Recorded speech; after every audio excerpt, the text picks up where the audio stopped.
also realize it.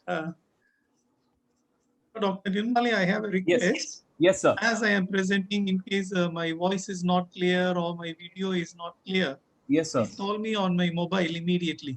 Okay, sir. I'll do that. We are live on YouTube. No, because I have two connections at home, I can immediately switch connections. Okay, sir. We are live now. So Dr. Lata must be very busy. She always is, sir. Going from meeting to meeting. Sir, practically today I'm going to spend the whole day in doing online things. I had a class in the morning, and I think Dr. Lata and most of my colleagues have had classes in the morning. Okay. And then we have this session with you. Then then we have something more coming up at 5 o'clock. Oh my. Yeah. Dr. Lata, the session is for 1 hour, 15 minutes each.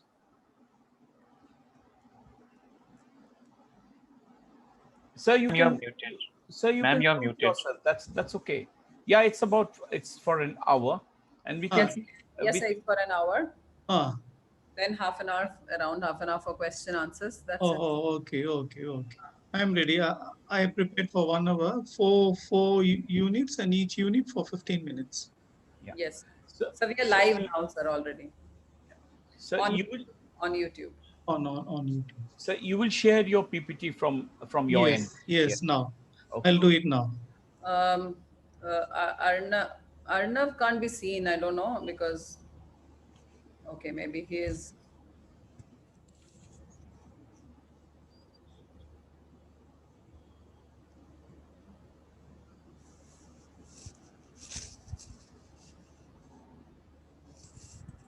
Okay, so we are live on platform, YouTube, and everywhere we share the link as well. Yeah, okay, thank you, Vipin. Vipin, you can make Sir host also, co-host, so that you can share the screen, I guess. Sure.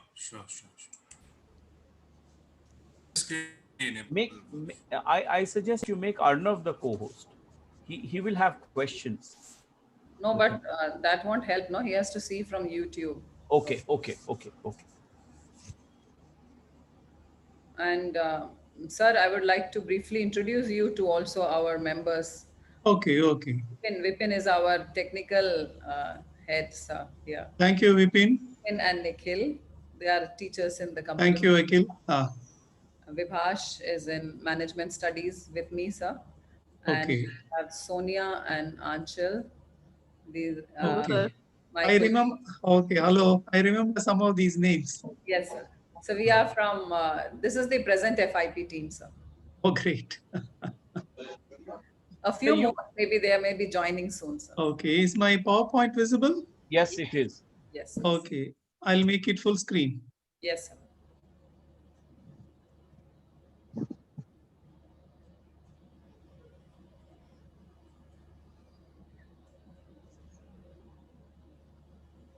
We can start sharp at 3, Nirmala. Yes. Arnav, can we start at 3? Wait, let me just call Arnav. I can't see him here.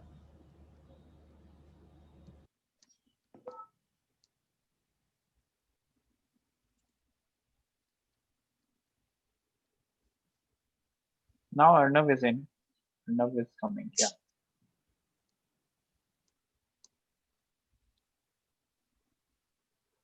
Yeah, we have Arnav, I guess. Yeah, he's here. Yeah.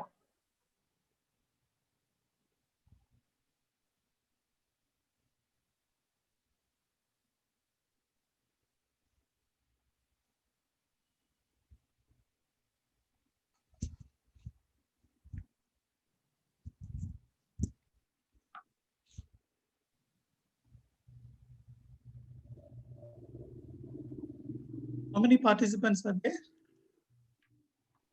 Roughly? So we have around 2,500 participants this time. My goodness. Yes. So we've done 3 online induction programs. The first one had around 6,200 participants. My goodness, 6,000, huge yes, number. That was huge. And that was crazy, sir.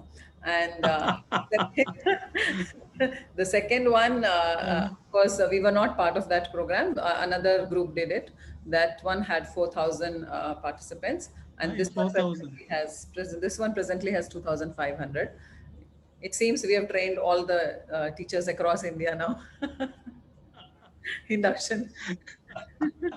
Wonderful, wonderful. So they all carry the Ramanujan stamp. Yes, sir. Yeah, we can start, Nirmalya, now. Okay. Okay.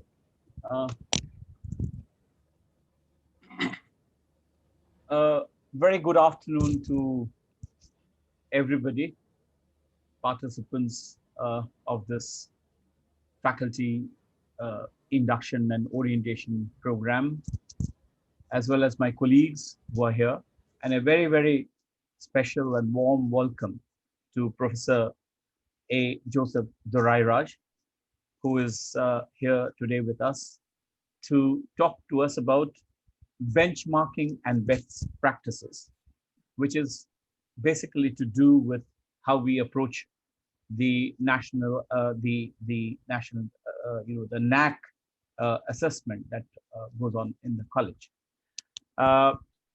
Before I introduce Professor Dorairaj, we'd like to say that all of us who are participating in this program are young teachers who have already joined the university system, the higher education institutions, or are doing research with the aim of joining higher education institutions.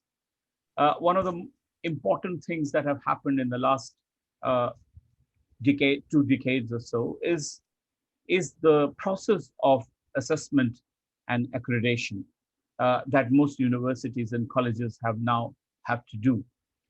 So I think it's a very important thing that all of us young teachers who are joining in should also have a clear idea about how assessment and accreditation processes take place, and how institutions and individuals within the institution have to gear up to look into this process. So the NAC assessment is an important area that we should be looking at, understanding, and learning about it. There is no one better to talk about these areas of NAC assessment and accreditation than Professor Dorairaj, because for a number of years, he has been very closely associated with the NAC, and he has been an assessor for the NAC since 2010, and has also been involved in the preparation of the revised methodology of NAC assessment that we are all now into. He has been the chairperson of many NAC peer teams and has assessed more than 31 colleges and universities across the country. And he is extremely experienced in this. But I will fail in my duty if I do not introduce Professor Dorairaj for the fact that he is a part of my department and my area of interest. He is presently the Dean of School of English and Foreign Languages at the Gandhigram Rural Institute in Gandhigram, Tamil Nadu. Of course, he's regarded as one of the most brilliant scholars of modern theory and theoretical understandings that we use, keys that we use to understand English literature.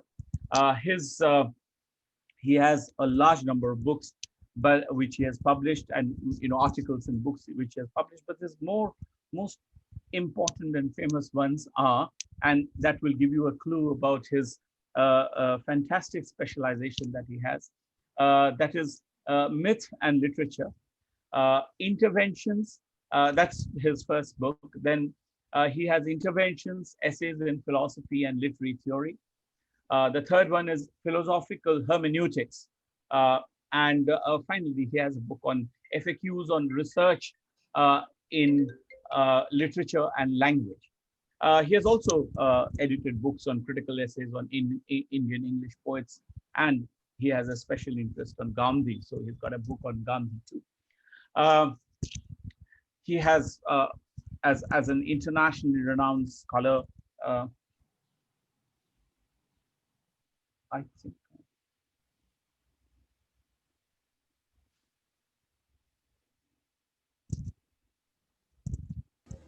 What's it? Am I still visible? Yes, yes, Oh, yes. yes, yes. Because on my screen I'm not. That's why. Okay, carry on. Yeah, okay. So, as an internationally renowned scholar, he has been a Fulbright scholar. He has taught in many universities across the world. It is indeed a great privilege for us and a matter of pride that he's here with us today.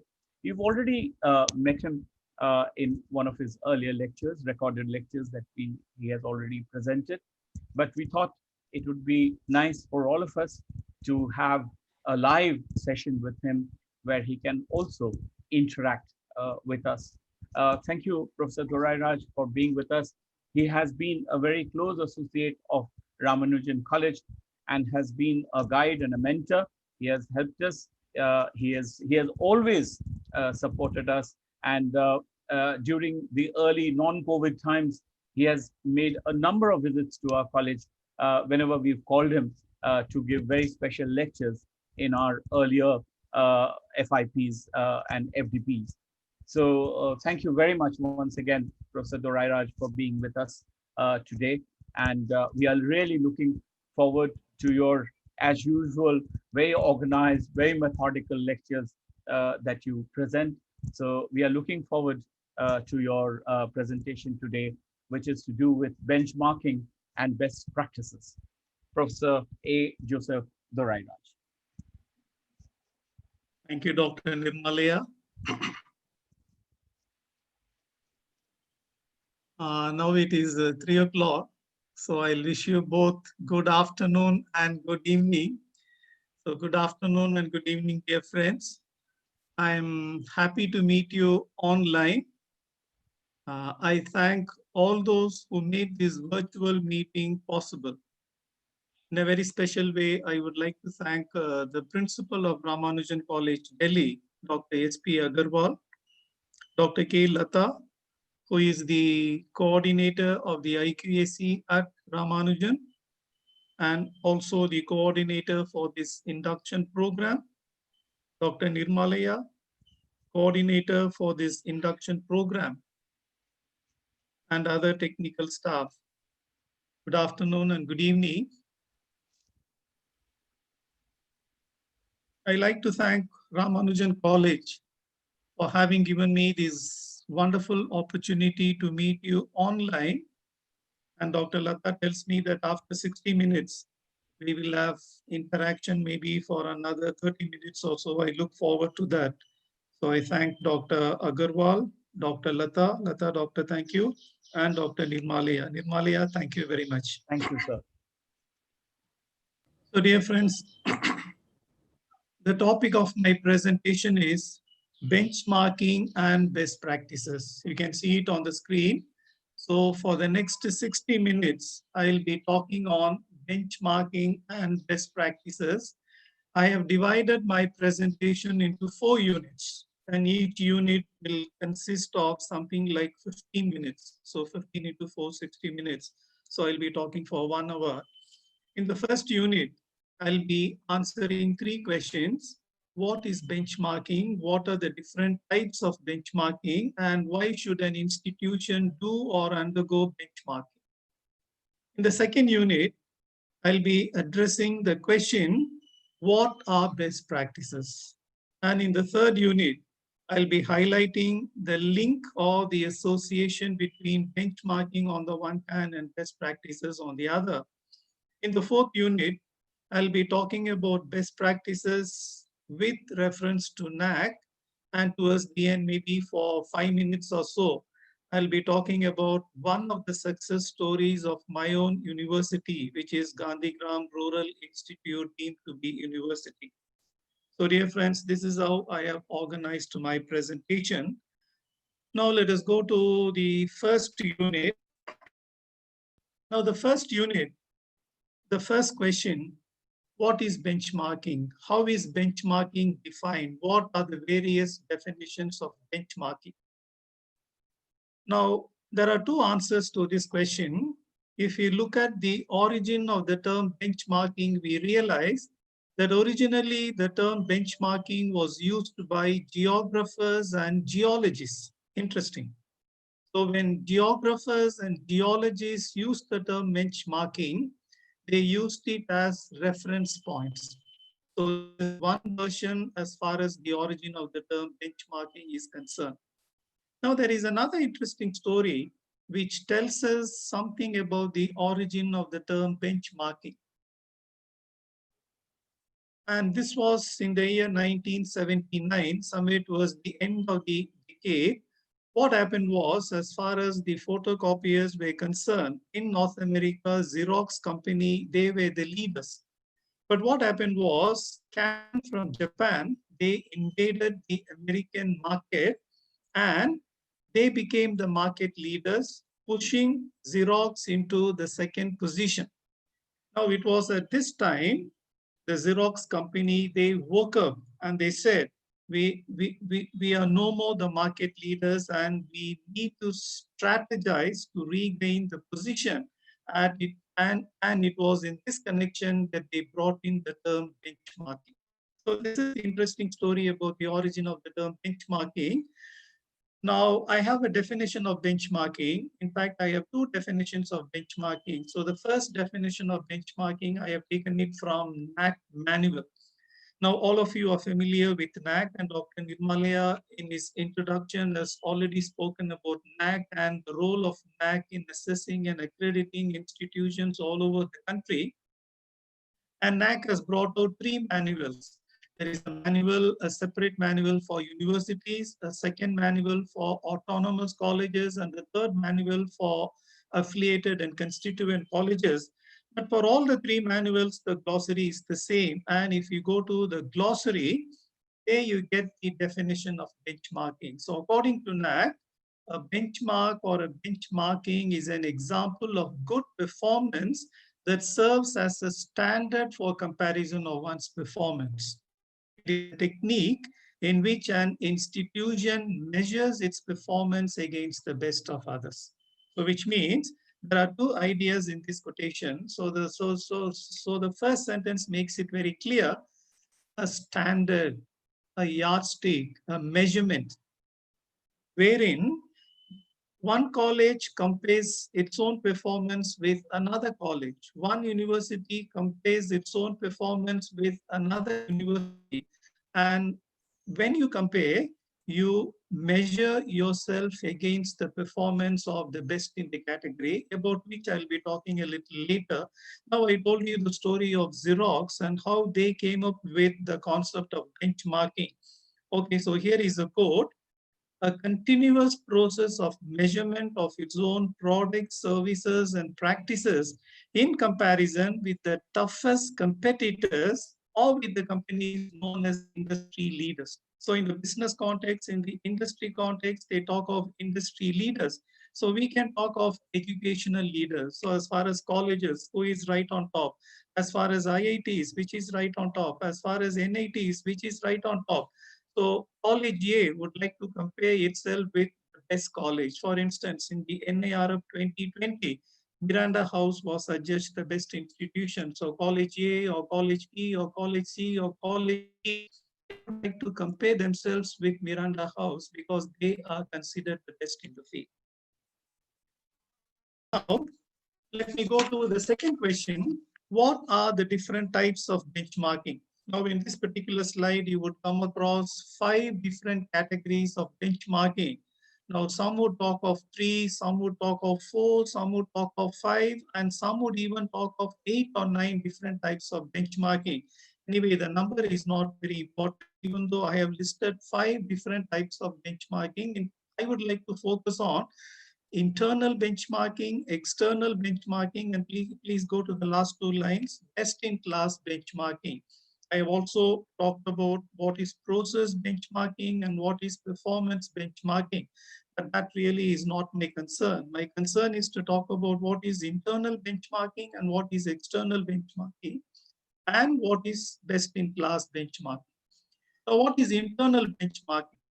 So for instance, Dr. Lata is the IQAC coordinator of Ramanujan College. So as the IQAC coordinator, she would like to compare, let us say, the Department of Commerce, let us say, with the Department of English, or the Department of Philosophy with the Department of Economics. So which means internal benchmarking is an exercise wherein the different schools or the different units or the different departments of a particular institution compete with one another. So that is the meaning of internal benchmarking that happens within the educational institution.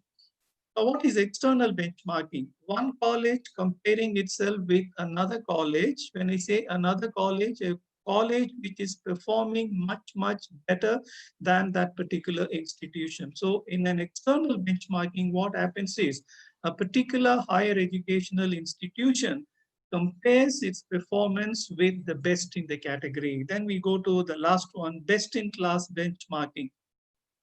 Studying the best colleges, studying the best universities, finding out how they became the best in this category, and trying to emulate or trying to imitate some of the best practices so that our own performance goes a little higher. So dear friends, in this particular slide, I have answered the question, what are the different types of benchmarking? And I have paid attention to three kinds of benchmarking, namely internal benchmarking, external benchmarking, and best-in-class benchmarking. Now we need to ask ourselves this question, why benchmark? Why benchmarking? What is the need? What is the necessity? For which I can give three reasons. Now, within a college, as the IQAC coordinator, if I know which department is doing well, which unit is doing well, which center is performing well, I can keep that as a model for the other departments, for the other units, and for the other centers to emulate or to imitate, to adapt. So in that sense, internally, benchmarking is very essential for any higher educational institution. Now, externally, as I said earlier, what you do is college A or college B or college C tries to find out where it stands in comparison with the best in the category. So compared to Miranda House or compared to St. Stephen's or compared to Delhi University or compared to IIT Madras, where do the other institutions stand? So that is external benchmarking. So ultimately, when we do this exercise of benchmarking, it helps us in many different ways. For instance, it improves quality in terms of teaching learning, research, infrastructure, student progression, placement, best, best practices, so that ultimately students benefit because they are the primary stakeholders in any higher educational institution. And once the students benefit, the institution also benefits and ultimately society benefits. When we do the exercise of benchmarking, we need to ask ourselves 6 crucial questions. So the principal or the vice chancellor or the IQAC coordinator or the NAC steering committee coordinator, he or she needs to ask himself or herself when he or she undertakes the exercise of benchmarking, 6 important questions. And what are the 6 important questions? I'll go through the list very briefly. Where do I stand compared to the best colleges? Okay, so college A would ask itself, where does my institution stand compared to, let us say, St. Stephen's or Miranda House or Loyola Chennai? So that is the first question.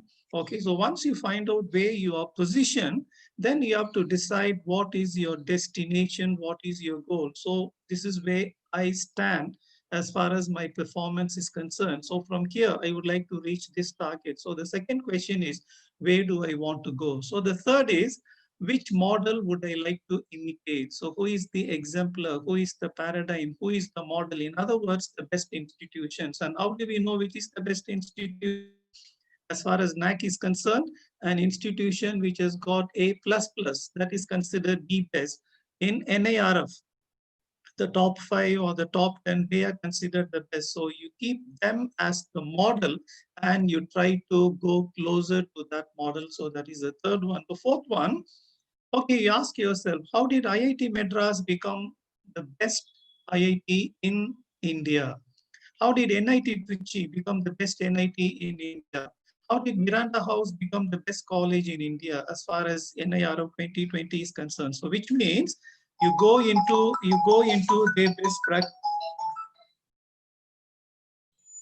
Am I audible? Yes, sir. Yes. Yes, sir. Okay, fine. So you want to find out what are the best practices, because later I'll be highlighting the close association between best practices on the one hand and benchmarking on the other. If IIT Madras is rated the best IIT in India, that is because of its best practices. If Miranda House has been adjudged the best college in NIRF 2020, that is because of its best practices. So therefore, the fourth question is, how did these institutions, which are considered the models or the best in the category, achieve this distinction? What are their best practices? And once you realize that these are the best practices which catapulted that particular institution to the top slot, then you ask yourself, how and to what extent can I adopt and adapt these best practices in order to improve my performance and my ranking? And when I undertake this exercise, what will be the likely challenges and what strategies can I have to overcome them? So dear friends, that marks the end of the first unit. So in this unit, I have basically asked three questions. What are the three questions? What is benchmarking? What are the different types of benchmarking, and why should benchmarking be undertaken by higher educational institutions, whether it is a college or a university? Now let me go to the second unit. The second unit talks about best practices. Now look at my first line. It is not a negative sentence, but it does have a little negative connotation, because I have said the term best, the adjective best in the phrase best practices, I have remarked it is a little ambiguous and it is a little subjective. I repeat, the term best in best practices, it is a little ambiguous and it is a little subjective. Now, personally, what is best for me may not be best for somebody else. For instance, someone who gets up at 4:30 and then argues, oh, getting up very early at 4:30 is a blessing to me because I have plenty of time on hand. I can pray, I can meditate, I can go for a long walk, I can read, I can write. Whereas somebody else says, my God, getting up at 4:30, impossible. So I prefer sitting up late at night.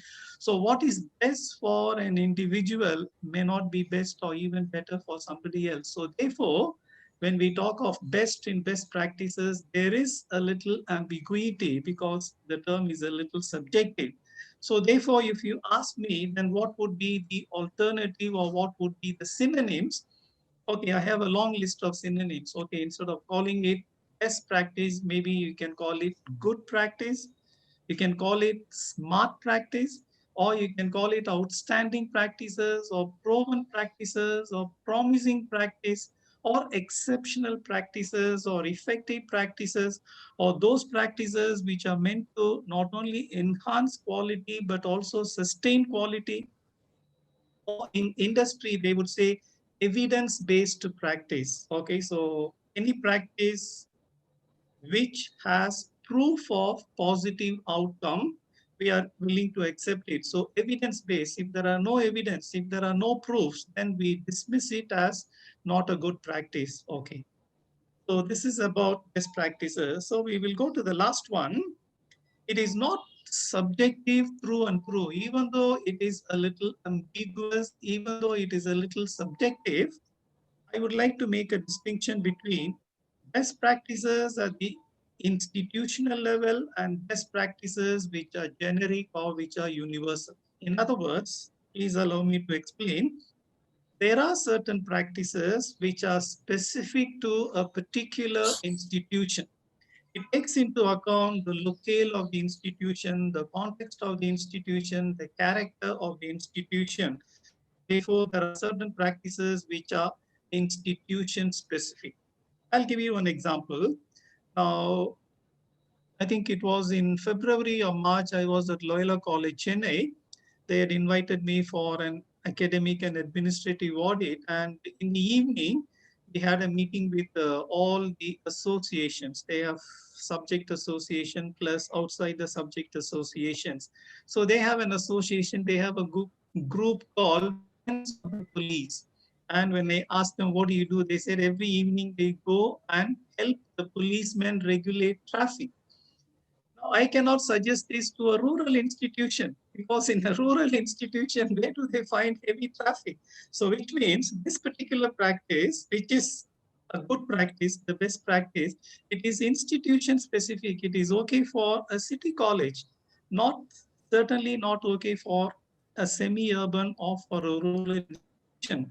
But at the same time, I would like to argue that there are certain best practices which are applicable to all kinds of institutions and all categories of institutions, whether they are men's colleges or women's colleges or co-educational colleges or UG colleges or PG colleges. So there are certain best practices which are universally applicable. So we need to distinguish between those best practices which are specific to a particular institution and those best practices which cut across institutions and are generic and universal. Now, I have not yet defined what we mean by best practice. So if you look at this slide, there is a definition of the best practice. There are very many definitions of best practices. All that you have to do is you please surf the internet and you get any number of definitions as far as the best practices are concerned. But I would like to refer to this particular definition of best practices because it is by one of the former directors of NAC, because the context in which this talk is being delivered is the NAC context. So therefore, I thought it is better to refer to a former director of NAC, Professor V.S. Prasad. So he has brought out a short document on best practices. So there he would define best practices as follows. Please allow me to read the definition. Best practices, the practices which add commendable value to an institution and its various stakeholders are considered as reliable benchmarks or standards of quality. Institutional excellence in higher education is the aggregate of the best practices followed in different areas of institutional performance. So which means Professor Prasad talks about two things. Now, in the first sentence, he says best practices are intimately connected to or they serve as reliable benchmarks or standards of quality. You keep it as a benchmark. You keep it as a standard of quality. And in the second sentence, he says, it is because of the best practices, it is because of the outcome or the result of the various best practices put together that an institution excels and performs better. He calls it the aggregate of the best practices. In other words, when we talk of the best practices, we talk of superior or better than its alternatives. So what is a best practice? There are many practices as far as teaching and learning, as far as teaching learning is concerned. There are many practices. As far as assessment is concerned, there are many practices. As far as extension is concerned, there are many practices.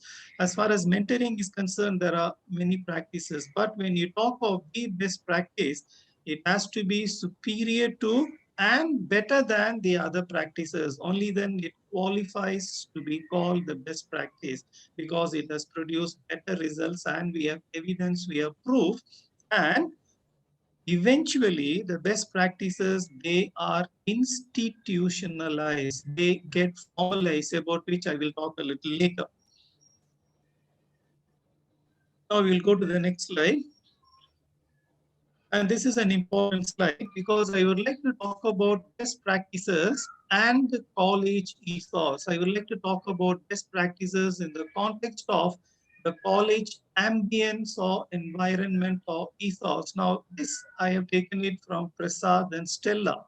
I refer to Professor Prasad in the previous slide, a former director of NAC, and Stella, Dr. Anthony Stella, she was formerly with NAC as the advisor. So together they have brought out a book on the best practices. So they would argue whenever you talk of the best practices, whenever an institution, a college or a university talks of best practices, what should be done? Okay, so they talk of 4 steps. Am I audible? Am I Yes, sir. audible? Yes, sir. Okay, Yes. okay, fine. Okay, fine. So they talk of 4 steps. Number 1, identification of best practices, sustainability of best practices, dissemination of best practices, and adaptation of best practices. In other words, within every department, within the college, the principal or the vice chancellor or the IQAC coordinator or the NAC steering committee coordinator or the dean or the head of the department, they need to identify the best practices within every department and with reference to each of the 7 criteria that has been proposed by NAC. So the first step or the first strategy is to identify the best practices. Okay, I'm the Dean of the School of English and Foreign Languages at Gandhigram. So I need to identify, as far as my school is concerned, as far as my department is concerned, what would I like to project as the best practices? The Department of Mathematics, he or she would like to say, okay, as far as my department is concerned, these are the best practices. Fine. So once you have identified the best practices, then the next strategy would be to sustain it. Not that as long as I am the head of the department, so this will be the best practice. When somebody else takes over, when somebody else takes charge, this will be abandoned, this will be thrown into the dustbin. No.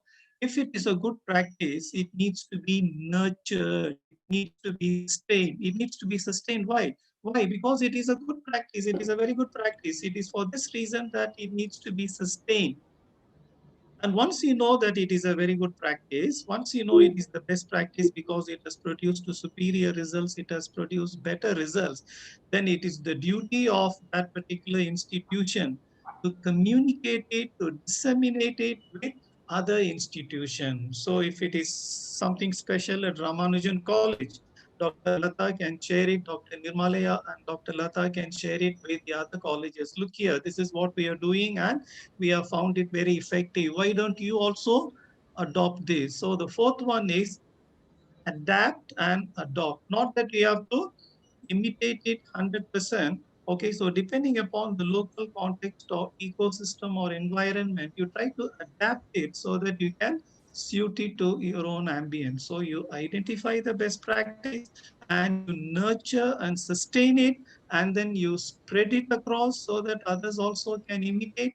And when they imitate taking the local situation into consideration.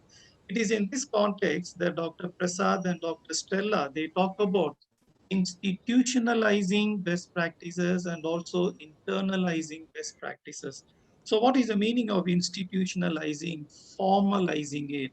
Okay, so the best practices should be made an integral part of the institutional working and ethos so that whoever is the IQSC coordinator, whoever is the principal, whoever is the head of the department, that best practice stays there. It has become a vital component of the institutional ethos, and this will happen only when the different stakeholders internalize it or personalize it.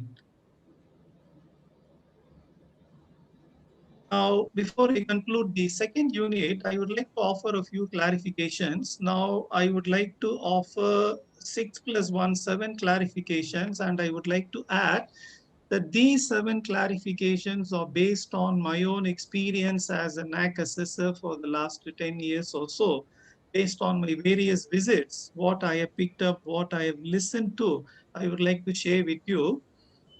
Mostly not what to do, mostly in the negative. Okay, so the first thing is, since we call it a best practice, it goes without saying that it should be a practice. Now, some of you may be wondering what is the big deal. Now, in my experience, I have found out in one institution which I visited, the principal pointed to the gym and said, look here, this is a best practice. A gym cannot be the best practice. It is a physical entity. That cannot be the best practice. But what do you do with the gym? If you have done something good, if you have done something positive, then you can show it as a best practice. But the gym in itself, the gym per se, cannot be the best practice. But Please believe me, this is what one principal told me. Another principal in Maharashtra, she pointed out to the herbal garden, which was being maintained by the Department of Life Sciences, and said that is one of our best practices.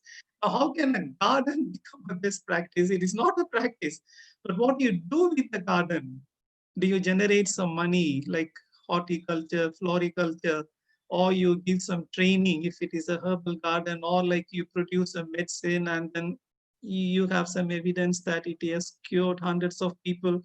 So it has to be a practice and not a physical entity. Point number one. Point number two, since it is a practice, it needs to be dynamic.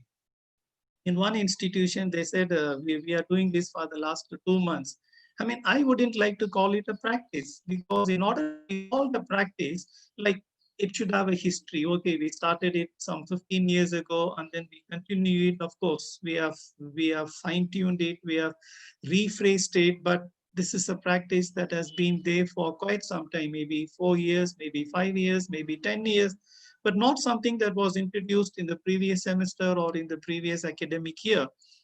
Now, the third point, in another institution which I visited, the principal said, we are doing mentoring and that is our best practice. Then I asked the principal, anyway, you are required to do mentoring. So what is the big deal? So this is one of the requirements of NAC. You are mandated to take up mentoring. So what is the best practice? It for in another institution, they said for slow learners, for those who have failed in the internal and in the semester exams, we conduct remedial classes. So that is our best practice. No, it cannot be the best practice, because you are required to do it. You are mandated to do it. But if you do it in an exceptional way, then you can list it as one of the best practices. For instance, remedial classes. Okay, so the results of the remedial classes are phenomenal. 80% of those or 90% of those who attended remedial classes, they have passed, and they have passed with a fairly good percentage. Yes, I admit that is a good practice, but mentoring in itself cannot be a good practice, because you are required to do it anyway. Now, identify the best practices for various departments and for the institution as a whole. Later, I'll be talking about it. NAC requires every institution to talk about two best practices on the whole. But what I would suggest is, if you are the head of the department, or if you are the IQAC coordinator, or if you are the NAC steering committee coordinator, I would suggest that every department should identify its own practices. Then maybe the principal or the vice chancellor or the IQAC coordinator can strategize and find out like what could be projected as the best practices of the college as a whole, and see to it that your best practices are aligned with your vision and mission. And later I'll be talking about it. NAC requires every institution to talk about two of its best practices. So that is your choice. That is entirely your choice. But what I would suggest is, one of the two could be related to academics, the other could be related to non-academics, particularly research or extension or any other domain. And the last point that I would like to highlight is, now in the recent past, I have had this experience, because only 2 years ago, the new NAC manual came. And if you look at the seventh criterion, we have added a key indicator. That key indicator is called institutional distinctiveness, which carries 20 marks. Now, after the new manual was introduced, I went to some 3 or 4 institutions for visit, for peer team visit. In all the 3 institutions, I found out that they were unable to distinguish between best practices on the one hand and institutional distinctiveness on the other. So dear friends, that marks the end of the second unit. So in the second unit, I focused on best practices. How do we define best practices, and why are best practices important? And towards the end, I also offered a few clarifications concerning the nomenclature of best practices. Now let me move on to the third unit. The third unit is titled Benchmarking and Higher Education. Okay, so why is benchmarking essential? I've already very briefly talked about it in the first unit. Okay, so I would like to offer a little more clarification, but in the following slides, I would like to highlight the link or the association between benchmarking on the one hand and best practices on the other. Because basically the argument is very simple. The argument is simple, plain and clear.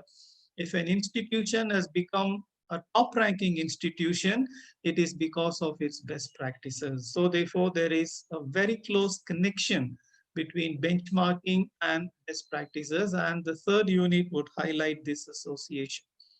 Now, we have already talked about it. Through benchmarks, a higher educational institution, a college or a university benefits from the experience of another college or university.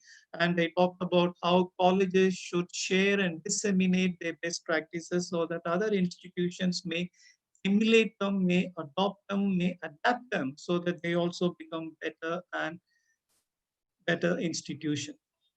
So benchmarking helps colleges in comparing and evaluating curricula, teaching and research practices, best practices. But a point I would like to emphasize is this, please look at this, but the comparison has to be within the same category. I repeat, whenever you compare an institution with another institution, it has to be within the same category. For instance, it is not fair to compare a college with an IIT, because a college is different and IIT is different. The mandate of a college is different and the mandate of an IIT is different.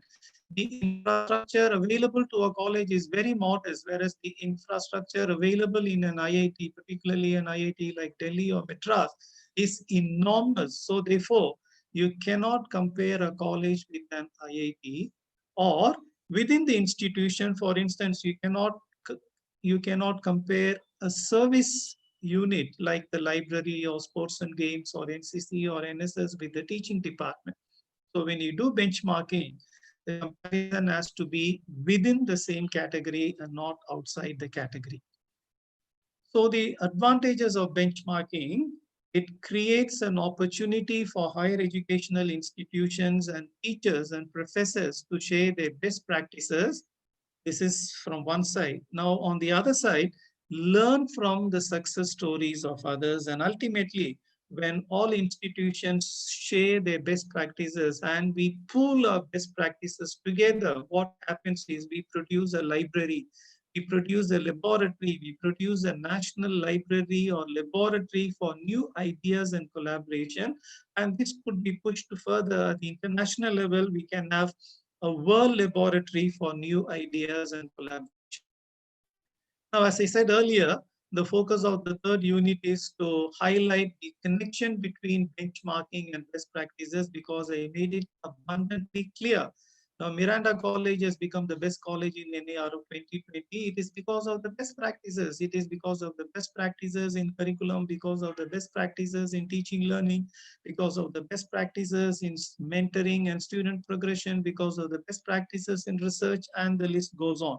So therefore, we need to unravel and highlight the connection between benchmarking on the one hand and best practices on the other, for which I will refer to a book that was published in 2011.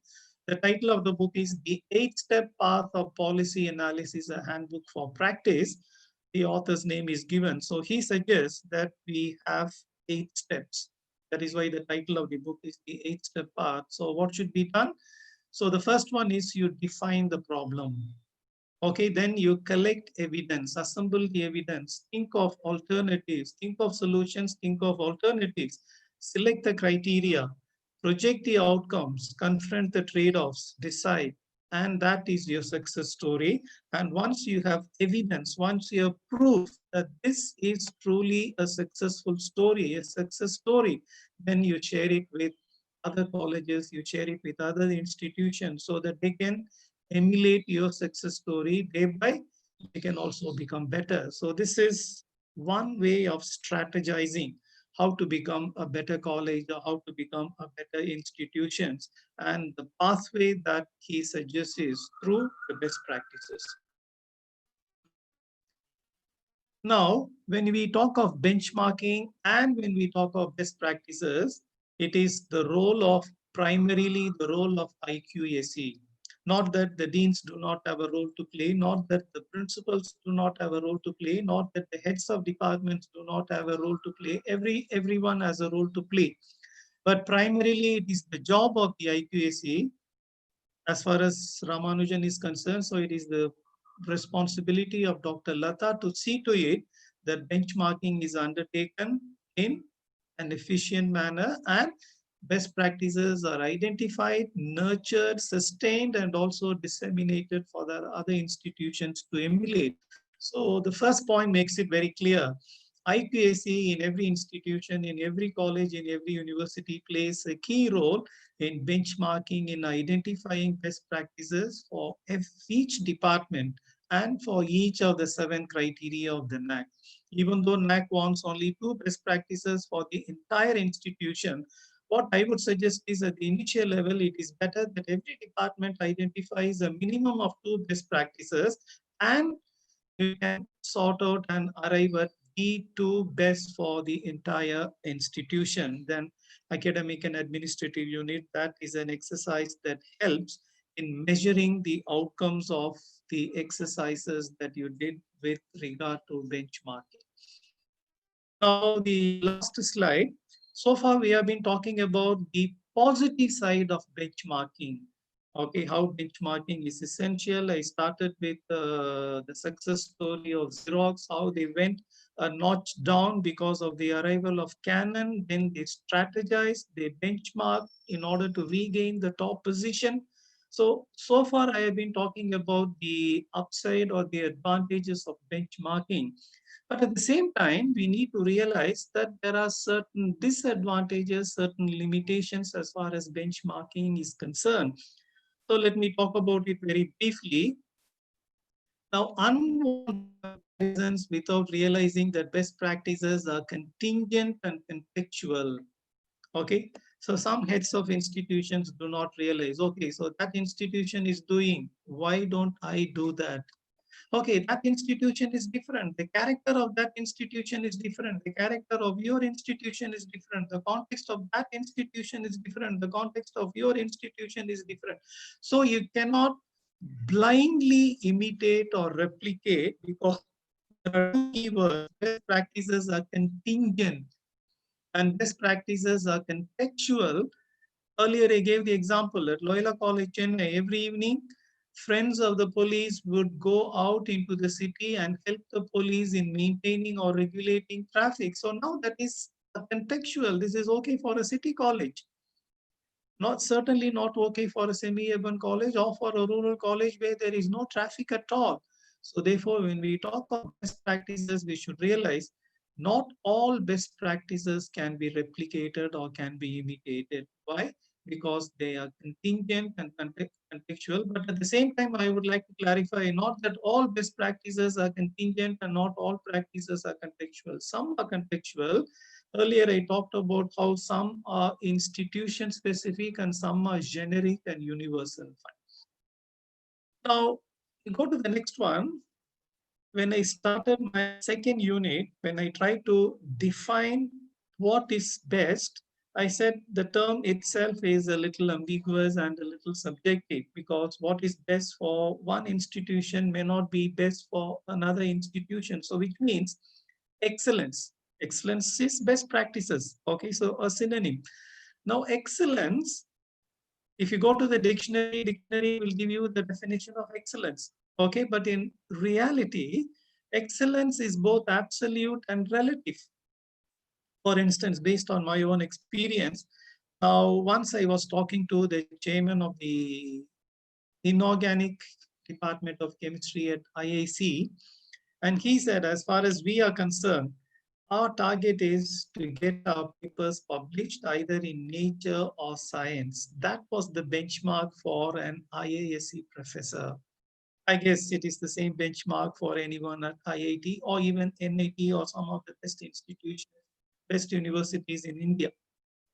But at the same time, I would like to give you another example. I was talking to one of the principals in a remote college in Assam. I will not disclose the name of the institution or the principal. A remote place in Assam, which I visited some 3 or 4 years ago. So that particular principal told me, if 50% of the girl students complete a degree, that would be excellence for me. Not that they have to get a first class, not that they have to get a high second class or an outstanding percentage. If they manage to complete, that itself is excellence for me. So, dear friends, I would like to highlight this because excellence, of course, it is absolute and at the same time relative. And I would also like to highlight, please look at the last two sentences. More than reaching the top, retaining that position is stressful. Now, Miranda House, they are basking in the glory of having been adjudged the best in the country in NAR 2020. But at the same time, it is stressful for them because they need to retain this position. Okay, so they have to go all out in order to retain the number one position, which is very difficult, strenuous, and stressful. So, dear friends, that marks the end of the third unit. So, in the third unit, what I did was I highlighted the association between best practices on the one hand and benchmarking on the other, because the point to be underlined is very clear. An institution has reached the top position because of its best practices. So, therefore, there is a vital link between benchmarking and best practices. Now, let me go to the last unit. I'll be taking another 15 minutes by 4, 5. I think I should be able to wind up. After that, we will have some Q&As. So the last one, now Dr. Nirmalaya, in his introduction, he made it very clear that we are talking of the best practices in the context of NAC assessment and accreditation. Now, as we all know, NAC is an autonomous body of the UGC with its headquarters in Bangalore, and recently they celebrated the silver jubilee of the establishment of NAC. So NAC assesses all kinds of institutions in the country, colleges, universities, medical institutions, engineering institutions, colleges of education. So they assess and accredit all kinds of institutions. So what is the strategy that they follow? What is the methodology that they adopt? So very simple, please go to the last paragraph. So institutions, whether they are colleges or universities, whether they are autonomous colleges or affiliated colleges or constituent colleges, all higher educational institutions are assessed and accredited on the basis of criteria, key indicators, and metrics. And NAC has 7 criteria. What are the 7 criteria? Curricular aspects, teaching, learning, and evaluation, research, innovations, and extension, infrastructure and learning resources, student support and progression, governance, leadership, and management, institutional values, and best practices. So these are the 7 criteria. So please bear in mind, whatever may be the institution, it may be a rural college, it may be a city college, it may be a college, it may be a university, it may be a constituent college, it may be an autonomous colleges. Irrespective of the category, these 7 criteria, they are constants. They do not change. But the key indicators, there is some variation. As far as universities and autonomous colleges are concerned, there are 34 key indicators and a few less in the case of affiliating and constituent colleges. And there is a big difference as far as metrics are concerned. We have quantitative and qualitative. So this is a general idea of NAC. Now let us straight away go to the 7th criterion, the last criterion. Now the last criterion is titled Institutional Values and Best Practices. I repeat, as you can see on the screen, the last criterion, the 7th criterion titled Institutional Values and Best Practices, and it carries 100 marks for all the 3 categories: universities, autonomous colleges, affiliated and constituent colleges. For all the 3 categories, it is the same weightage, and the criterion is titled Institutional Values and Best Practices, and there are 3 key indicators. 7.1 talks of values and social responsibilities, and there are 5 subheadings. Let us not worry about it. 7.2 talks about best practices. It carries 30 points, and the NAC wants every institution to talk about 2 best practices, and the choice is left with the institution. Then 7.3, it talks of institutional distinctiveness. So I bring in this NAC because we need to contextualize our discussion of the best practices. So it is against this backdrop that we are talking the best practices, and the NAC has given a format. Okay, so you cannot talk about, you cannot articulate your best practices in any way you like. So NAC has given a structured format, and using this format, an institution should talk about its best practices. Okay, so first, an institution has to mention the title of the best practice, then what are the aims, what are the objectives of this particular best practice, and what is the context in which it operates. Then you need to talk about the practice itself. Then Max says, you claim that it is a proven practice, it is the best practice. Okay, so we need evidence, we need proofs that this has been a successful practice. So furnishes evidence. So evidence of success. And NAC also wants to know what are the problems that you encountered, what are the challenges that you encountered in realizing the objective of this particular practice, then what are the resources required, and notes optional. Okay, fine. Now, dear friends, I have 8 minutes more. So what I would like to do is, as part of this exercise, I would like to talk about one success story, one best practices. Now, instead of talking about the best stories of other institutions, okay, so I would like to be loyal to my own institution, and I would like to talk about the best practices of my own university, Gandhigram Rural Institute, which is a deemed to be university, something like a central university. We come directly under MHRD.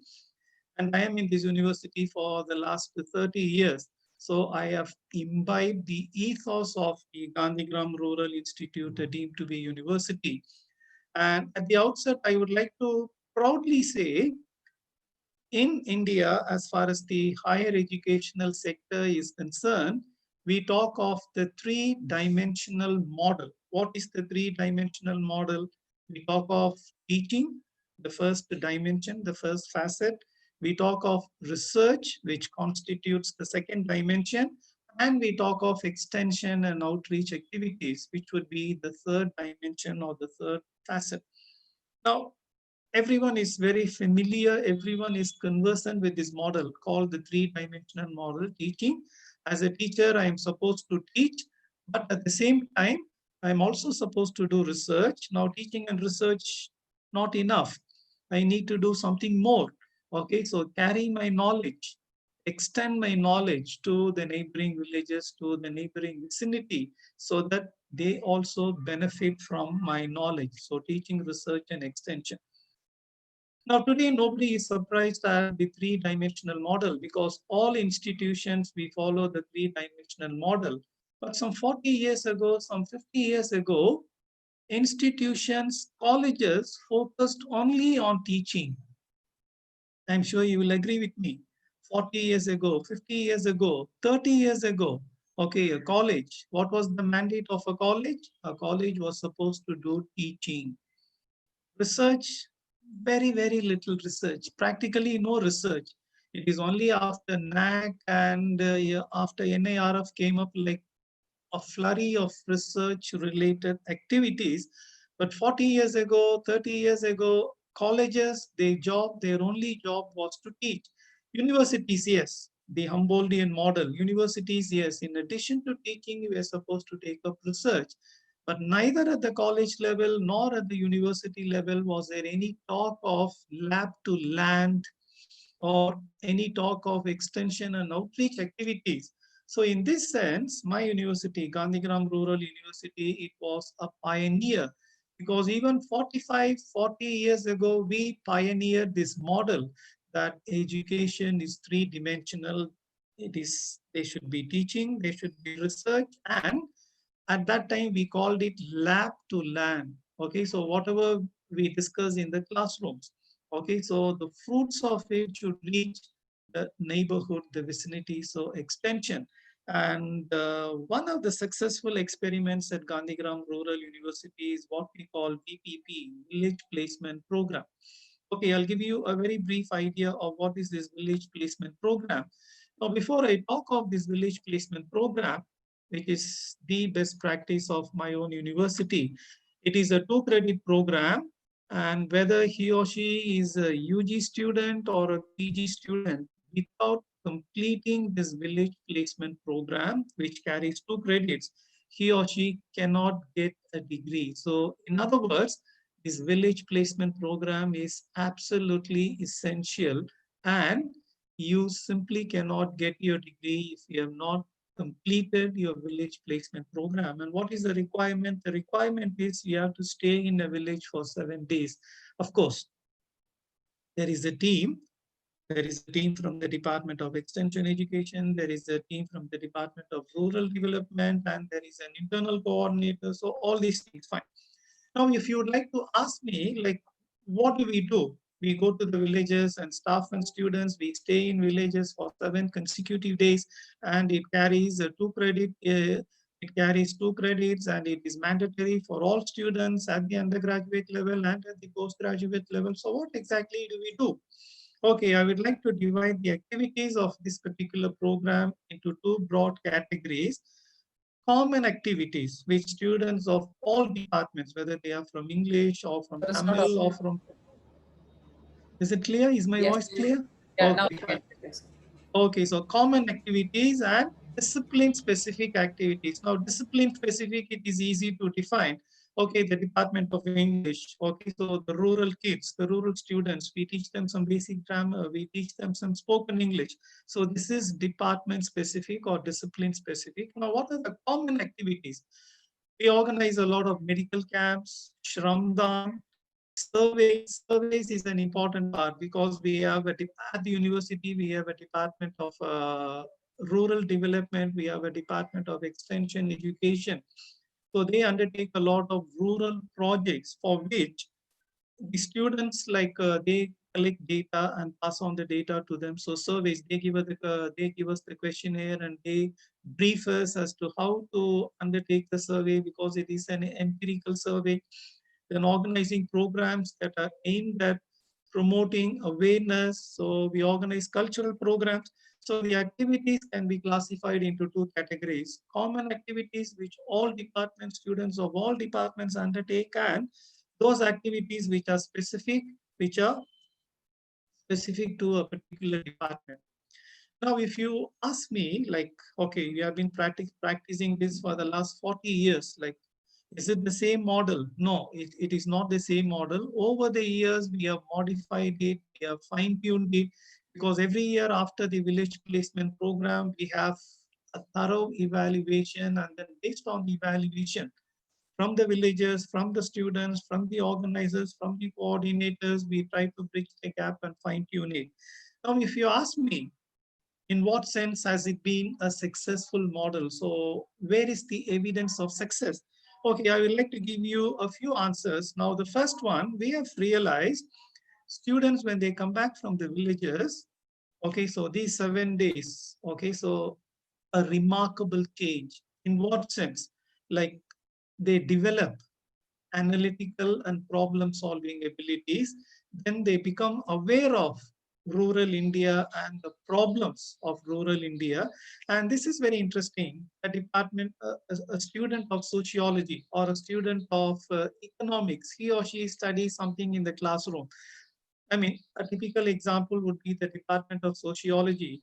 He studies about society, he studies about caste, he studies about religion. Okay, so that is all theoretical knowledge.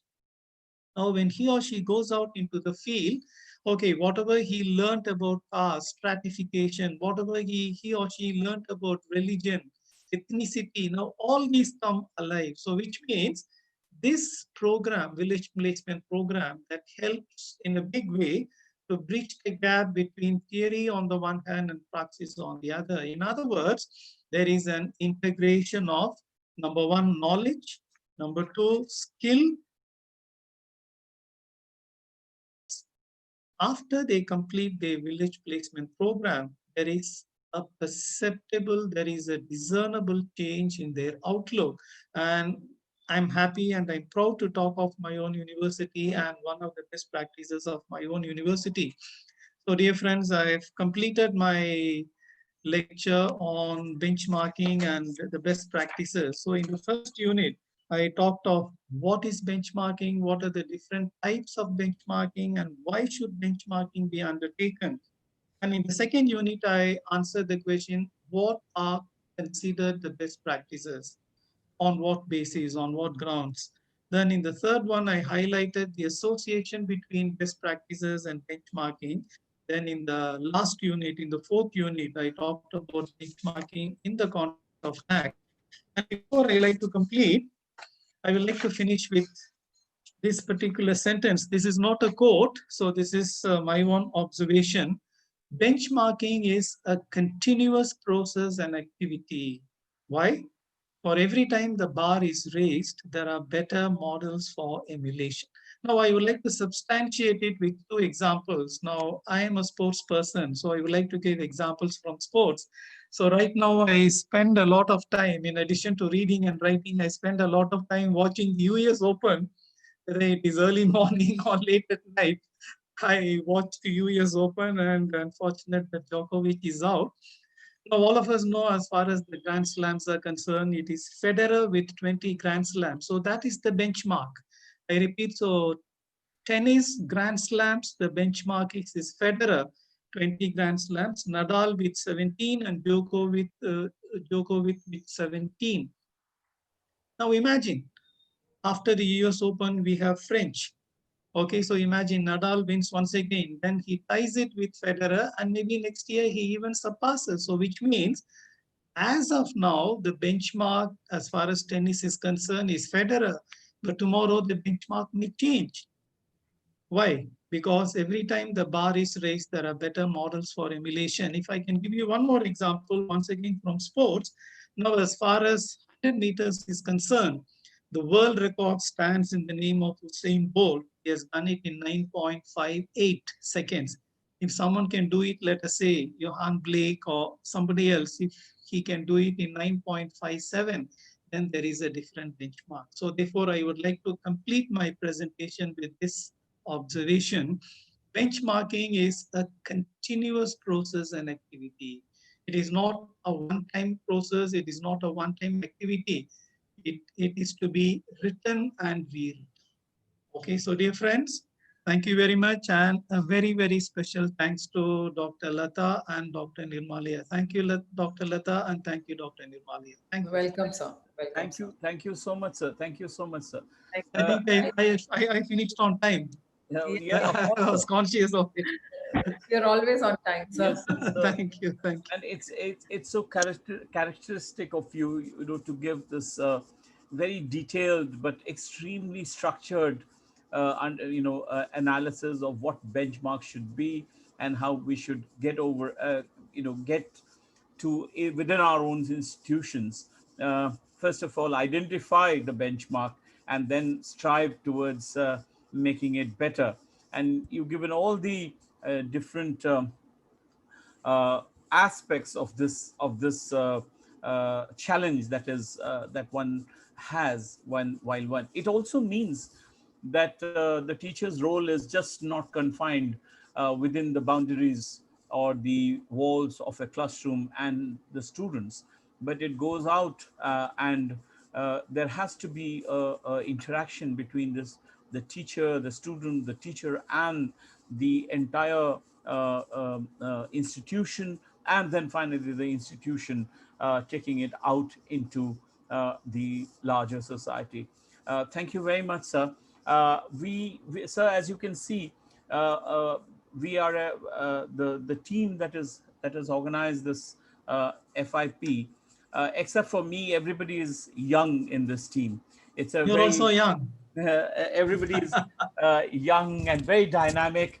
They're wonderful teachers in our college, and you'll be happy to know that all these teachers who have been organizing these FIPs and FDPs, they've been coming to college regularly in spite Wonderful, of the fact wonderful. that classes are suspended.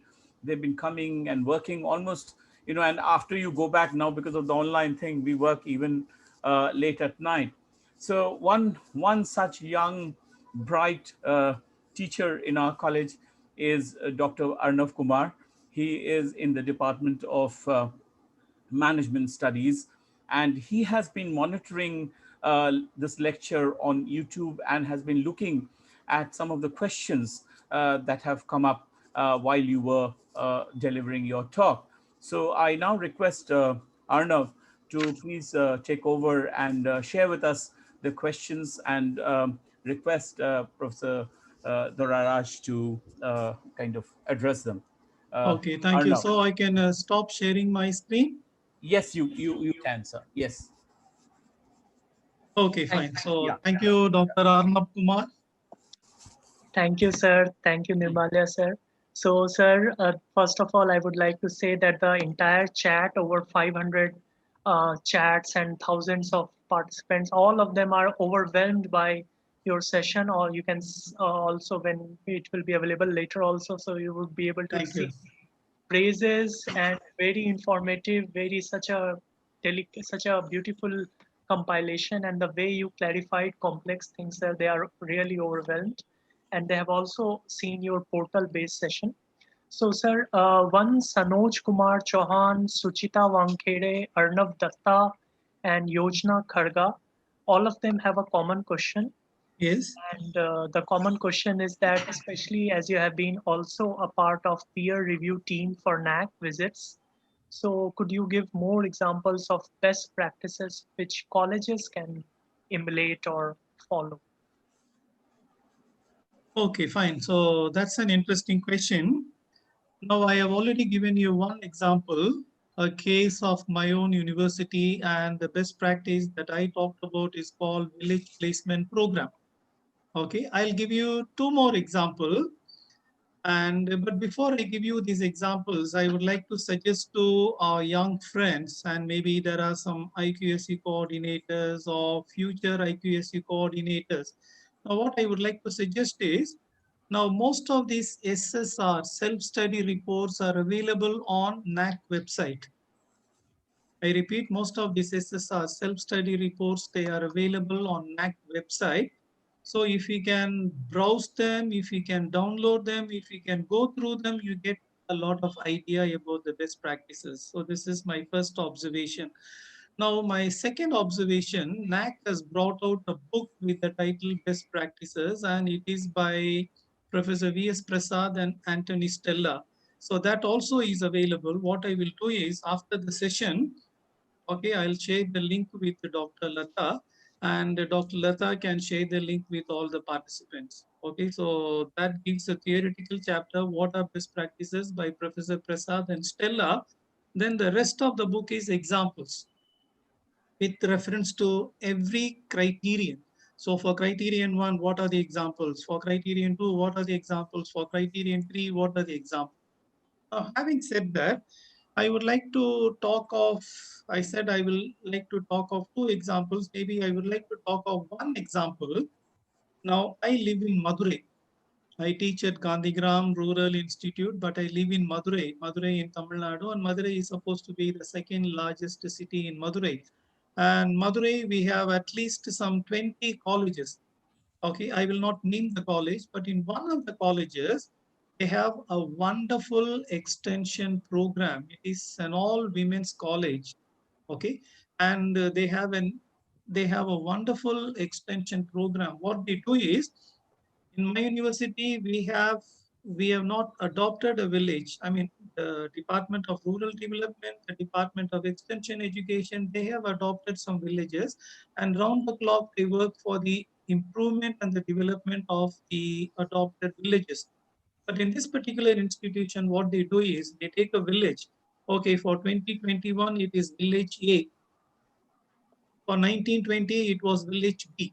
So for every academic year, they identify a village, and what they do is they pull in all their resources, all their academic and human resources, and each one contributes to the empowerment of that particular village and its inhabitants in one particular dimension. For instance, the Department of English goes to the village and they see to it that the kids, they pick up some basic English, some basic grammar, some basic spoken English. Now the Department of Mathematics goes to the same village. They would like to look at it, they would like to look at extension from a mathematical point of view, make them understand the basics of mathematics. So in other words, every department focuses on one particular dimension But then what happens is at the end of the year, the aggregate or the cumulative or the total outcome, that is phenomenal, and this is a success story. I said I will talk about two, but later I said I will talk about only one because I would like to answer other questions. But then I would like to drop a hint. Now, one of the best extension activities and one of the best practices that caught my attention is the extension activities undertaken by St. Teresa's College, Ernakulam. Okay, so if you can access details on the website, either you go to the institutional website, St. Teresa's College, Ernakulam. Recently they got A++, or you go to the NAC website and you download the SSR of St. Teresa's College, Ernakulam. They have two best practices. One is to do with extension and outreach activities, for which they have received a number of national and regional awards. Okay, how they have interfaced technology with extension and outreach activities, it is phenomenal, and it is truly the best practice. Okay, so for want of time, I am unable to give you more details. So you please check with the college website, and I am sure they have write-ups of this particular best practice. Alternatively, you can go to the NAC website and gather more details about the best practice. Okay, thank you, sir. And just it was coming to my mind also that they can visit the benchmark institution's website and also download their SSR report. Yes, sir. That's sir, a good suggestion, Arnav. Yes, sir. Sir, there is a question from Hari Prasad, who says that what type of remedy can we take for institutions where there are students who are low achievers in, I don't know what sense he's referring, and in remote areas for getting the accreditation? Low achiever students and remote these are two different questions. Okay, so one is for the slow learners, for the low achievers, what should be done? So that is the first question. The second question, like those who are in remote areas, what should be done to initiate the process of assessment and accreditation? I think I'm more comfortable with the first question, but I will also answer the second question. Now, this everywhere, maybe not in Delhi, because Delhi, like all students are good students. All students speak good English and they are good at maths, they are good at economics. Not necessarily, sir. Not necessarily. No, but comparatively, you are a lot better. I'm sure you agree. Comparatively, you are a lot better. Not really. Not really. Not really. Okay, anyway, fine. So now the question is, what do we do with the slow learners? What do we do with the low achievers?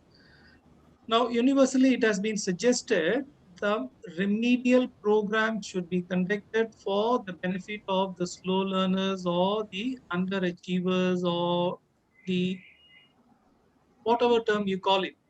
Okay. Some say you should not call them slow learners. Some say you should not call them underachievers. Some say you should not call them poor learners. Some say you should not call them disadvantaged learners. Okay, whatever term you use, let us not worry about the term. Okay, so the remedy is organizing remedial programs. Fine. Now, in most of the institutions, what they do is, okay, so when we go on a NAC visit or any inspection committee, forget about NAC, any inspection committee. So the inspection committee goes through the exam records and finds out that there is a huge percentage of failures. Okay, so then they ask the controller of exams, why such a big number? Okay, a huge percentage of failures. Now, what do you do? What are the remedial measures you have undertaken? Now, please understand, all principals have the same answer. We organize remedial programs. And what do they mean by organizing remedial programs? I go to a class in the first hour, I teach something. Now for remedial, what do I do? After the class, I stay back. Whoever student is interested in attending my class, the same lesson is repeated. The same lesson, the same methodology, the same pedagogy. Now, this is not effective at all. Okay, now earlier I talked about in the context of the best practices, I talked about institutionalizing the best practices. So which means remedial classes, remedial programs, they need to be institutionalized. And what do they mean? What do I mean by institutionalizing? Okay. The first thing is you need to bring it to the timetable. Okay, Thursday's last hour will be a remedial program for English. Friday, afternoon second hour will be a remedial class for mathematics. You institutionalize it, you formalize it, you include it in the timetable itself. So which means you are serious about organizing the remedial program. So a teacher is allotted, a classroom is allotted, a slot is given in the timetable, and there is no point in repeating the same methodology. Okay, now the logic is very simple. The methodology that you adopt in your regular classes, that has not worked. That is not efficient. So that is why the student has failed. So there is no point in using the same pedagogy or the same methodology. So you try out different methods, you try out different methodologies, you try out different pedagogies, and ultimately the point is you have to produce results. Now, in one of the institutions which I visited for NAC, I asked them, you claim that your remedial programs work. Okay, now where is the proof? I asked a very specific question before the conduct of the remedial program and after the conduct of the remedial program. Okay, so there are 62% of the students have failed in a particular subject, and you had organized the remedial programs and they wrote the exams again. So how many of these 62% of students, how many of them passed thanks to the remedial classes? So we need evidence. In other words, most institutions claim that they organize remedial programs for their slow learners, but they are not effective. Why is it that they are not effective? Because they are not institutionalized, they are not formalized. In plain, simple language, they are not done seriously. Now, the second question, rural institutions going in for NAC exercise, I think they can directly contact NAC. NAC helps them. Okay, NAC helps them. They can get in touch with the NAC. Okay, so NAC website, NAC, there is a desk. The principal or the IQSC coordinator can send a mail, or they can directly contact one of the advisors. So they help. Or the other way is find out which is the nearest college that has gone for NAC assessment and accreditation. So you invite the principal and the IQSC coordinator and the NAC steering committee coordinator to your institution. Okay, so you have a workshop, a one-day workshop or a two-day workshop, or you have periodical workshops. So let them make you familiar with what is NAC and what is the strategy of NAC, what is the methodology of NAC. And once you have gained the confidence, then you can go in for NAC assessment and accreditation. Okay, so either they can directly contact NAC, or the best is find out which is the closest college that has gone in for assessment and accreditation. So you can invite a team from that particular institution to visit your college and train you in NAC assessment and accreditation, how to go for NAC assessment and accreditation. So, It could be done. So NAC has actually institutionalized this by floating what they call is the Paramarsh scheme. Paramarsh scheme, yes, where they yes. have a nodal college which has already got an A or an A plus, Yes. and then they you can become a part of that Paramarsh, or where you can get help from that college. Okay, this is a brilliant answer. Thank you, Dr. Nirmalaya. So recently, last year, NAC introduced this Paramarsh scheme. So any institution that has got A plus or A plus plus can take under its wing 5 cluster colleges, and they can train them.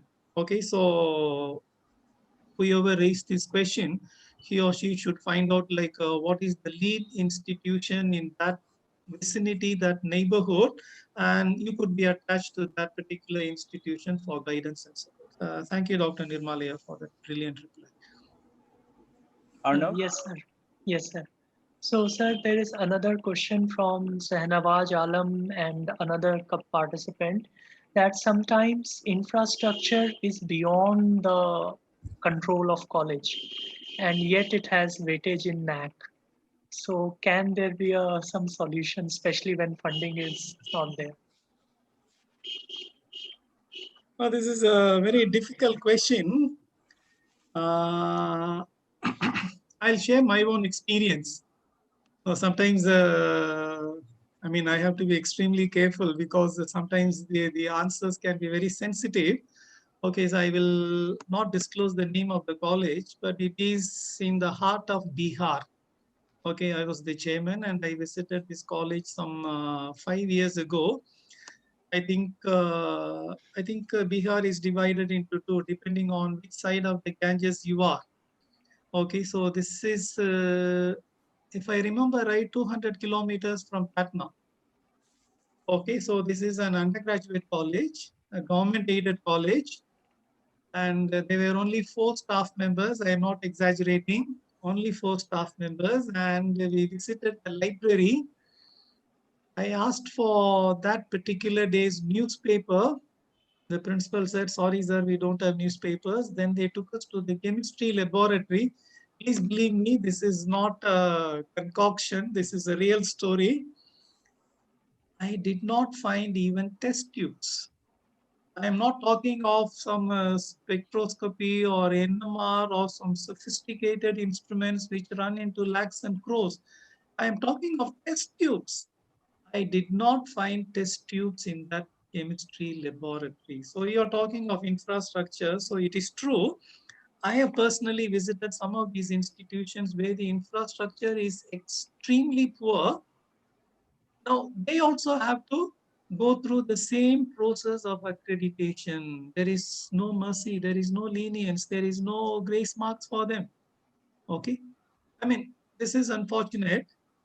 Okay, now the only grace is, now NAC has divided affiliated and constituent colleges into 2 categories, into undergraduate institutions and postgraduate institutions. So there is some concession given to these institutions.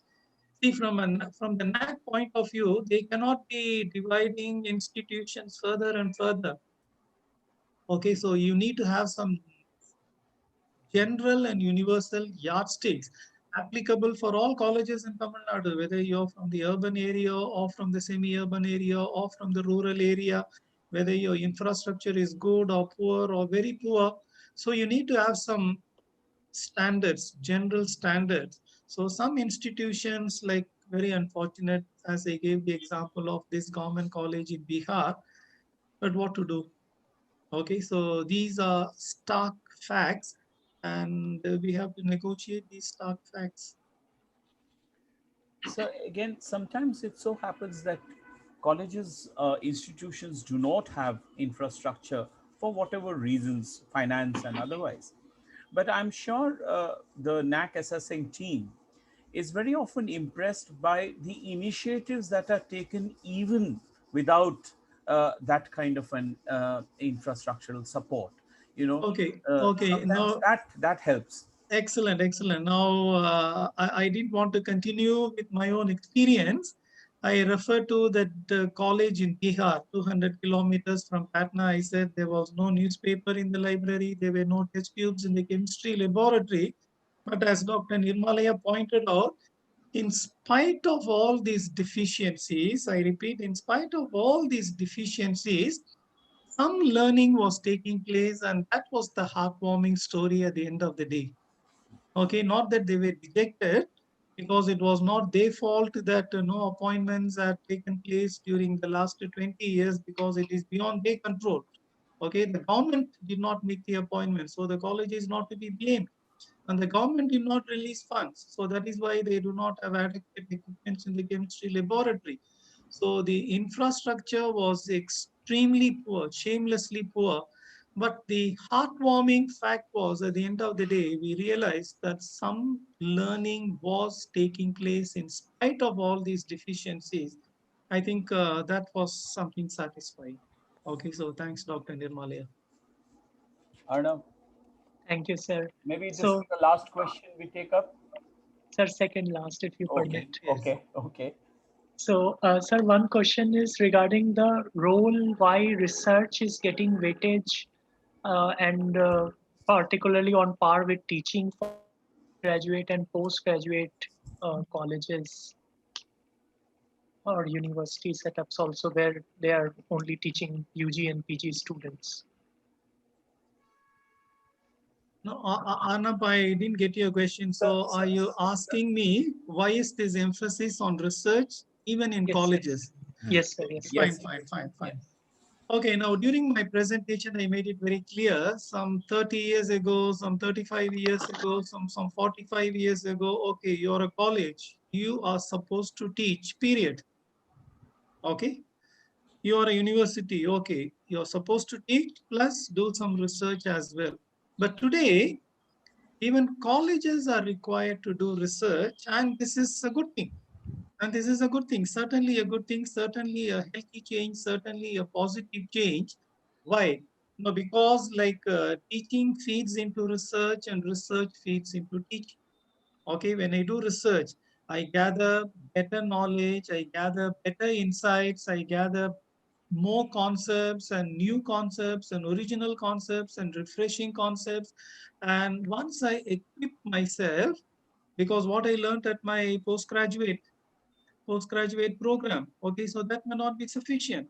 Okay, so when I do research, I pick up new ideas. So I become a better teacher, a better intellectual, so that I can pass on the benefits of my learning, my research findings to my students. So research today has become a vital component of colleges as well. And in my opinion, this is a very healthy thing. Why is it that only universities should take up research? Why everybody is capable of research? Okay. In fact, there are some brilliant teachers at colleges who are more capable of professors at universities in terms of research, in terms of publication. So this is a welcome phenomenon and it needs to be nurtured and encouraged. Okay, sir. So probably the last question for the day. In light of the announcement of new education policy, so has the role of NAC changed or how do you see it, sir? I don't know because there is no mention of NAC in the in NEP 2020. They say even the UGC will be abolished and there will be a comprehensive regulatory body in lieu of UGC, AICTE.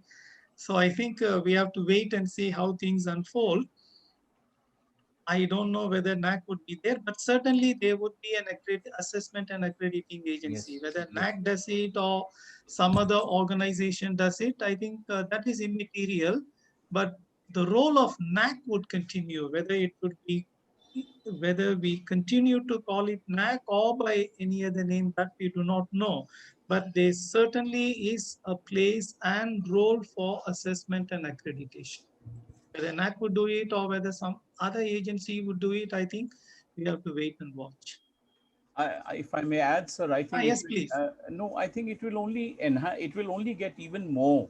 All institutions of higher education will have to come into some kind of an ambit Yes, yes, yes, yes. of assessment and accreditation. Yes, yes. So NEP or no NEP, I think assessment is going to stay with us, Okay. and I think it will be a very much a part of the education Okay. system of our country. So now NAC is trying its best to bring more and more institutions under its fold because UGC has made it very clear for all funding at a higher level, you need the ranking. Okay, if you do not have the NAC ranking, then your funding is a question mark. Okay, so therefore, assessment by NAC is becoming mandatory. So before we wind up, may I ask one question also, sir? Yes, ma'am. Hope it is an easy question. Of course, sir. Anything is easy for you, sir. Sir, actually, we are in the we are now in the last leg of we are in the 5th year of the previous NAC accreditation. Yes, yes, ma'am. We are now soon going to submit the last AQAR. and then we have to fill up the forms now. So Yes. do you think, sir, with this, the conditions that are prevailing now at the moment in the country and across the globe, of course, so do you think that we will be all punctual and everything will take place punctually, the NAC, the visit or the filling up of forms, everything?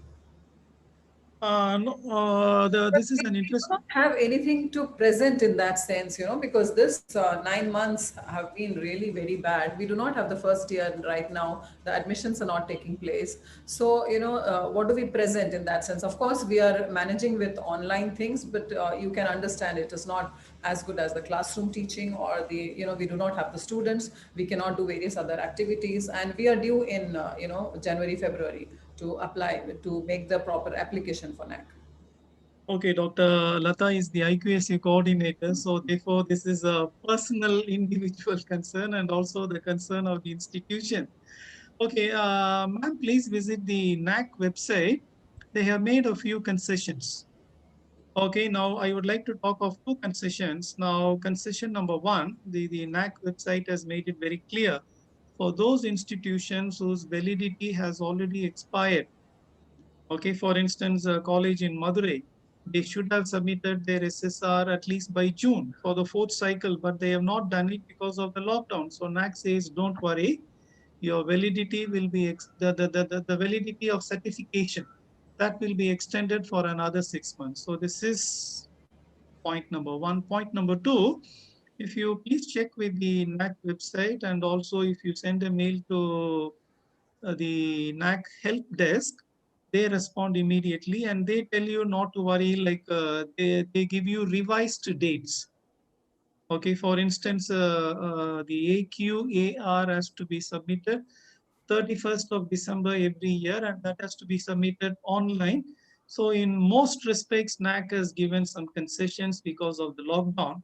So more information is available with the NAC website. And if you have any doubts, if you have any queries, so you please send an email to NAC help desk, and they respond immediately and they clarify your queries. And many institutions are in the same situation. It's not only Ramanujan College, but many institutions. So we Okay. did we did write to the help desk, sir. So according, they have only given us the original dates whenever we are supposed to submit it. They've not talked about concessions so far Uh-huh. So, for us. Okay, okay, So fine, far. fine. Okay. Hmm. though I share, I need to doc, send them. I share Dr. Lata's anxiety I, about, I I understand. Huh. yeah, and me being the NAC coordinator, I'm equally anxious. But I also believe, I mean, in a larger sense, that this COVID situation, Hmm. whatever, Hmm. is can also be used as an opportunity for institutions to do things that they have never done before, and highlight that, and to show that in what innovative, creative, or different ways they have handled this situation. Yeah, So like this online induction program yes, yes. with Oh, not 50 or 60, but with 3,000 and 6,000 students. This is phenomenal. My congratulations to Dr. Lata and to Dr. Nirmalia. This is amazing. I have not heard of. Sir, so during this pandemic, we have trained more than 60,000 teachers now. Wonderful, wonderful. Yes. so Really mind-boggling. So, Arnav, can I now formally thank uh, Dr. Uh, Professor Dorairaj? Yes, sir. Yes, sir. Okay. So, Thank you, Arnab. the, Thank you, on sir. behalf of all of you, all the participants in today's session, on behalf of my college principal, Dr. S.P. Agarwal, my fellow coordinator and the director of this program, Dr. Lata, and all my colleagues here, I extend a very warm thank you to Professor Dorairaj.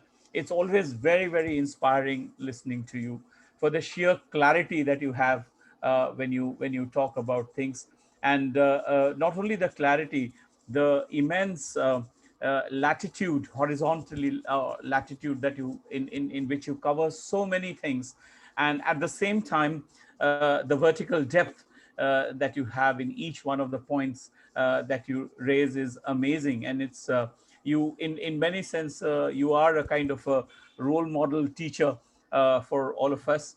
And we always look forward to your lectures and to listen to you. Thank you very much, Professor Dorairaj. Thank you. I'm sure we will continue to be in touch with you and to be inspired by your presentations again and again. Thank you so much. In fact, Thank sir, you. Dorairaj sir, participants have also said that how do we teach and explain like you? Yes, They have also. I'm sure they would have said that. I'm sure they would have said that. Yes. Thank you. Thank you, Dr. Lata. Thank you very much. And thank you, sir. Dr. Nirmalaya. Thank you Thank very you. much. Thank you, Thank Dr. you, sir. Rata. Thank you, everybody. Thank you, everybody. Thank you. Thank you.